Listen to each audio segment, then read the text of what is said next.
Hi all, I have another fascinating game to show you from the TCEC Season 17 Super Final. In round 34, Leela was playing white, Stockfish black. Let's have a look. D4, knight f6, c4, g6, knight f3, bishop g7. This is the King's Engine defense, fianchetto variation. And it goes quite deep, this line. We're still in the book given to both engines to explore. It's a line which was employed by Garry Kasparov a few times.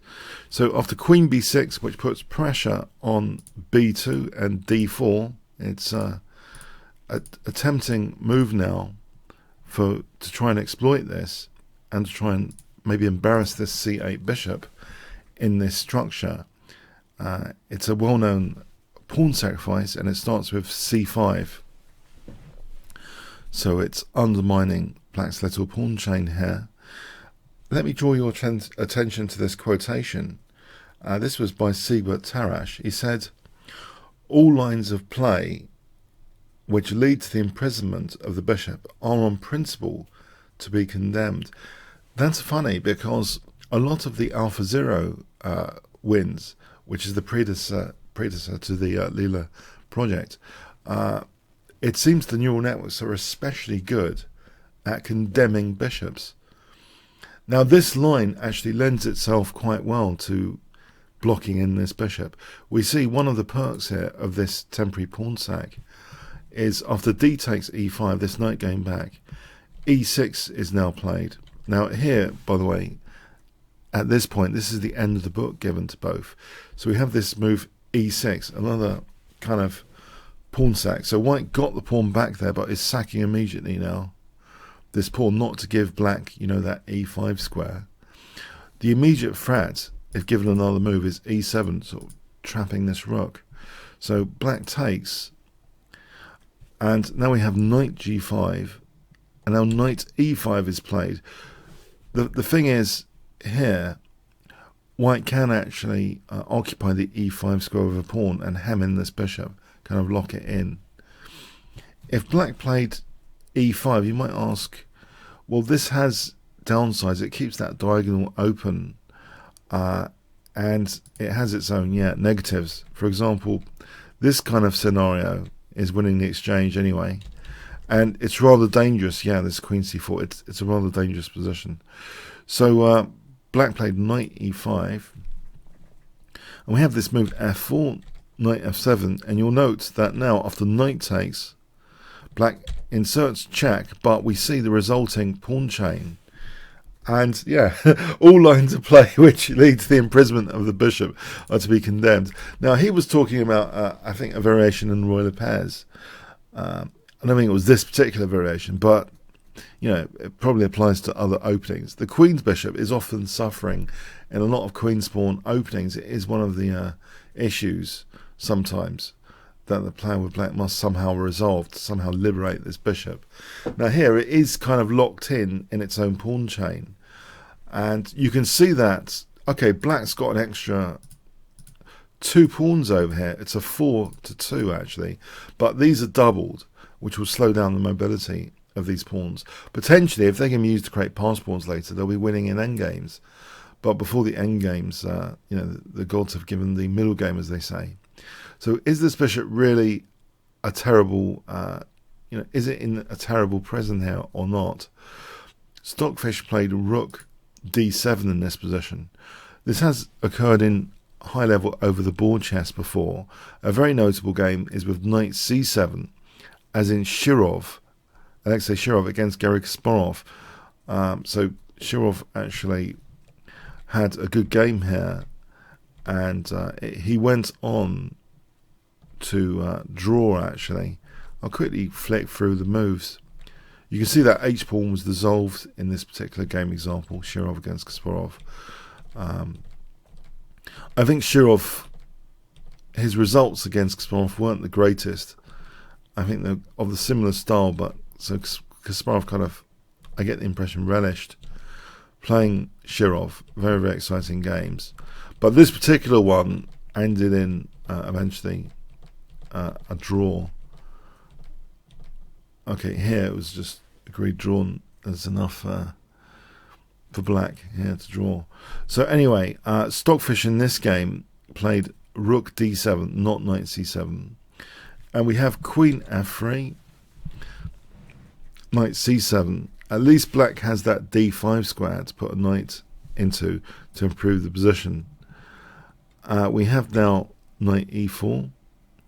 You might wonder, hold on a sec, isn't this such a juicy looking move? You might want to play bishop takes c3.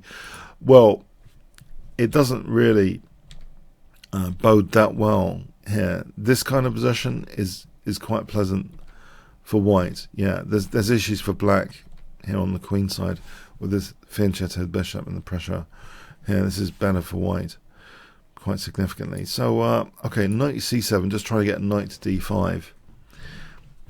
So black's extra pawn here, yeah, it just doesn't seem that great. And also white has a kind of pawn majority over here. If you look at this, it's quite fascinating. 4-3. And the king side is kind of weakened a little bit with the bishop being here away from the king. You might think, does that make it a little bit less safe? So, okay, knight e4. So immediately threatens knight f6 anyway. That has to be parried. So knight d5 does parry that.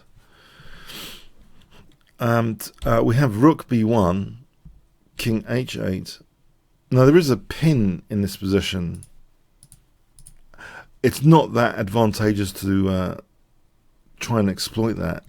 If black played knight c3, then b takes is actually quite good. Just winning 2 pieces there. Yeah, that's not at all good for black, basically. So king h8, bishop d2, we have queen a6. Now that pawn is protected with a3, it's moved. And we have queen a4. And here, white has the freedom to have a go at black's king, kind of a free hand. Maybe that's one aspect of an imprisoned bishop, is giving potentially some freedom to the opponent's resources, the extra resources which the opponent might have, basically, which are not hemmed in, locked in. And here, yeah, white plays h4. So this looks as though it's either going to install a dreaded form pawn or open up the h-file. b6 is played. If black tries to block the pawn with h5, then this is very, very pleasant. For example, bishop f1 hitting the queen, knight g5. It's a very pleasant g5 square. White's doing really well here, just rerouting the bishop like this, for example, getting a big advantage. So that's so much pressure for black. So b6, we have bishop c3, bishop takes c3, b takes c3. So there aren't too many pieces around the king here. Bishop a6. If queen takes a3 here, you might ask, then this position with queen e2 now is really dangerous for black. For example, here, queen f3 just pins against the queen, winning material. And if, what does black actually do here? If b5, then knight takes c5. And if bishop b7, then here, and black's losing material anyway, or losing the queen. So yeah, that's going to be really unpleasant for black. So bishop a6, we have rook f2, rook g7, now bishop h3, and this actually pushes the bishop back defensively. Yeah, closing in that rook again. It's rather sad for black, for Stockfish to have to play like this. Yeah, this is, the bishop saw some freedom there on the diagonal and just goes back now on guard duty. If rook e8 had been played, then knight d6, and this kind of scenario isn't very nice for black. For example, this has a major tactic behind it, breaking through. It's quite crushing. The king's safety issue is exposed. Black can be mated, for example, quite easily sometimes. So bishop c8, we have rook bb2, c4, rook a2, b5. So is this pawn mass going to be significant? We have h5. Now queen a5 is played. You might think, well, what about trying to stop the fawn pawn, the dreaded fawn pawn, with g takes? As you might imagine, this gives white some attacking prospects, and this bounce to win c6 is nasty. White's getting a big advantage there. And if we look at that again after queen e8 check, I mean, there was also knight g5 is also strong, just to show. This is also strong for white. This kind of thing is kind of nasty, with white having a big attack potentially. Yeah, there are all sorts of very, very nice variations for white. So queen a5 not taking. And now we have the dreaded fawn pawn installation. So Leela loves using the chessboard as a kind of storage device, accumulating longer term advantages. Okay, so rook e7, queen g4, we have queen d8, queen g5, so creaking in potentially to these dark squares, or creeping in, a5. Now knight d6, so getting into that nice juicy central dark square. This bishop, is a kind of locked in piece still. Bishop d7, rook ac2, rook b8, rook c1, king g8. Bishop g2 is played. Also, it's quite a strong position anyway here for g4. For example, like this. Well, it doesn't. It's like expressing a different move order. If we get this type of position, white's really quite dominant here. Okay, so bishop g2, rook e8 is given. So volunteering, black thinks its position is absolutely terrible, so is offering the exchange in desperation. You might wonder why is this the case? Rook e8. If queen c7, then bishop takes d5 and queen takes e7. So alright, let's try queen f8. If queen f8, it sort of runs into g4 because this f5 is quite nasty with that pinned g pawn. Well, I can put a lot of pressure on the king side here and then playing for f5, and it gets nasty. That's like winning the exchange anyway. You might want to, okay, can black stop giving up the exchange? Well, if black reaches this point here, it's either material or the king, basically. For example, here, this is going to be mating. So it just gets really quite bad for king safety. So rook e8 offering the exchange. Now, it is taken, bishop takes, and you might think, well, surely the upside of this bishop was this extra pawn on the queen side. And you might also ask, well, hang on, instead of bishop takes e8, what about queen takes g5? The thing is, that gives a protected kind of fawn pawn and a nice f-file for white. And a4 is actually quite nasty here, trying to fragment black's pawns. So for example, we can see that the pawns are going to be dismantled sometimes like that. So bishop takes e8, but here we still have this dismantling move now, a4. It looks, if we look at this position just visually, it looks as though surely this is a lot of Slav defense players like this pawn mass on the queen side and winning with it later. Is a4 really so dismantling here? Black actually, just welcome the fragmentation with b takes a4. As I mentioned in previous videos, fragmented pawns tend to drop off like ripe apples. So why did black play b takes a4? Shall we mull over this with some coffee, if I had some? Not much. Okay. Why? Well, okay. So bishop f7, I've checked out for you. If bishop f7 not, enduring this terrible fragmentation, then it seems white plays rook a2. And if queen takes f takes, rook a8, this position, after rook b1 here, look at that nasty pin against the a8 rook. It seems black really can't do too much here because of these pins. If takes, there's a pin there against the rook. Black is losing material here. So, just to put it on the board, just to clarify, there's a pin here, bang, rook takes b4. And the rook's also weakened there anyway. But it was attacking this rook, so you might play rook takes b4 there. So here, yeah, it's after in this scenario, c3, just take here actually. And then here, rook takes. And then these pawns are just, this is actually winning the bishop because of the form pawn. Disaster. And it's just totally winning there. If we look at, instead of bishop f7, okay, instead of this, which you really don't want to play in general, if we look at this again, in this particular position, it seems here, rook takes d5 in this line is crushing. You can see this dreaded form pawn is providing entertainment like this, mating, and after king h8, rook takes f8, mating. And if rook takes f2, then we just take on d7. So that's nasty. Yeah, it's so this decision, if b4 instead, then c takes, and then just rook takes, and if b3, really persisting, trying to queen. White takes here, then blocks this pawn and uses the a pawn. The a pawn is a runaway pawn for white. And so, white does well in this scenario.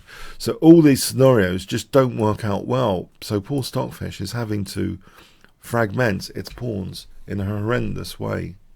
The exchange down. Rook a1 is played, knight takes c3. We have the queens coming off.